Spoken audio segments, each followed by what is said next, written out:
నారాయణపేట జిల్లా మక్తల్పట్నంలోని వినాయక నిమజ్జన శోభాయాత్ర రూట్ మ్యాప్ను నిమజ్జనం చేసే మినీ ట్యాంక్ బండ్ దగ్గర భద్రతా ఏర్పాట్లను ఎస్పీ యోగేష్ గౌతమ్ పరిశీలించారు. పోలీసు అధికారులు, రెవెన్యూ అధికారులతో కలిసి సంయుక్తంగా గణేష్ రూట్ మార్గాన్ని పరిశీలించారు.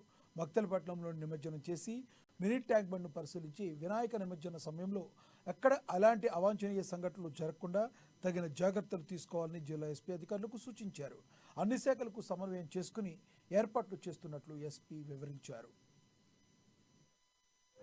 రాబోయే వినాయక్ సెలబ్రేషన్ సందర్భంగా ఏమేమి ఏర్పాట్లు ఉన్నాయి అది పరిస్థితి జరిగింది. మొత్తం మనకి రూట్ ప్రొసెషన్ అట్లాగే తర్వాత కేస్ ఎక్కడ ఏర్పాటు చేస్తారు, రూట్లో హోటల్ కానీ తర్వాత అన్ని ఏర్పాటు చేయడం. ఈ ప్రోగ్రాంలో కూడా ఇప్పుడు లా అండ్ ఆర్డర్ పరంగా డిస్ట్రిక్ట్ పోలీస్ తరఫు నుంచి అన్ని ప్రత్యేకమైన